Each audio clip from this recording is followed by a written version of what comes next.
On the 22nd of January, not July 2025, not 1994, former Gambian dictator Abdulaziz Jamus Junkung, Sheikh Professor Nasiruddin Babili Mansa, etc., Jammeh, issued an audio in which he talked about taking control back of the splintered APRC and vowing never to go to jail. It was painful listening for Pa Samba Jaw and the many lucky to be alive victims of his 22-year reign of terror. And Pa Samba thinks the only reason we continue to hear from a despicable figure is his successor at number 1 Marina Parade, President Adama Barrow. Good morning, Peter. Good morning to all the listeners. Peter, it is a sad day when the chief murderer, the chief criminal, complains about crimes. Yaya AJJ Jammeh, the man who wreaked havoc in our country for over 22 years. The man who created an outfit, the junglers, that went after perceived enemies to kill or torture them, eliminate them. The man who's been accused of raping young girls. The man who pillaged our resources. The man who had no respect for the Gambian people. Today has the audacity to complain about what is happening in our country. Jammeh had said many things, amongst which he complained about our hospitals and how our women are dying during childbirth. This is a reality and it is a fact. But you must be naive to believe that it was any better during Jammeh's time. And that should not be an excuse for Adama Barrow and his government. Because as I can recall, Yaya Jammeh has had 2 kids. None of those children were born in the Gambia. Jammeh did not even trust our hospitals.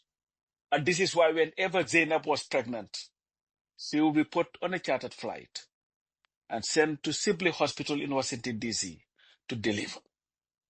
Whenever his mom was sick, she would be put on a plane and sent abroad to seek for medical attention.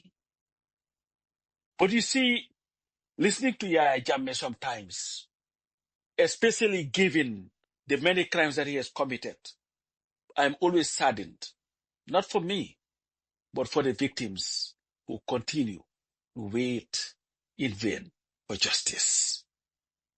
Jammeh in his audio has lamented the lack of accountability for those who are found wanting for committing crimes. But I must add, those found committed crime and have not accounted for their actions include Yaya Jammeh himself for the many crimes that he has committed. This is a man who is implicated in over 250 deaths or murders, 250 killings during his time in power. And that includes the senseless massacre of young children on April 10th, 2000. The cowardly murder of Deda Haidara. The torture to death of Solo Sendeng. Just to name a few. But you see, Jammeh's continued relevance is as a result of Adama Barrow's insatiable desire to self-perpetuate.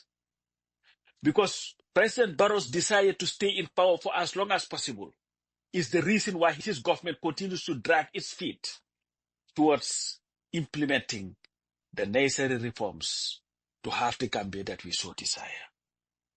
Lest we forget, this was the same Adama Barrow who desperately tried to win Jammeh's support in 2021. And this was why he had no problem forming a coalition with the APRC, now the wing headed by Fabakary Tombong Jatta, the man who claimed that the TRRC reports belonged in the trash bin because they were not even worthy of a name. Who can blame Jammeh? Maybe he turned around and looked at Barrow and looked at the people around him and said to himself, if Barrow could have these people, the same people who helped me destroy the country for 22 years, the same people who clapped for me when I was killing, the same people who clapped for me when I was torturing, the same people who clapped for me when I was pillaging the resources, maybe, just maybe, I also have a place around the president. And I have no doubt that if Yahya Jammeh were to declare today that he was endorsing President Barrow, the president will waste no time in giving him his full pardon. The only reason why Jammeh does not have an amnesty, like those that Barrow had given an amnesty when he decided to pass a bill in parliament, not to reform our judiciary, not to reform our police or anything, no, to have the powers to pardon those who are politically beneficial to him. He would have done the same thing for Yahya Jammeh.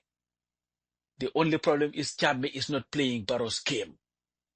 And I believe that as long as President Barrow continues to put his personal interest of self-perpetuation above the interests of Gambians, especially the fight that we fight to end self-perpetuating rule, people like Yahya Jammeh will continue to be relevant. Because to President Barrow, all that matters is President Barrow being president for as long as he can. But the question that we need to ask ourselves is, Jammeh has said so many things. Why is it that Barrow has never responded to him publicly, like he does other political leaders?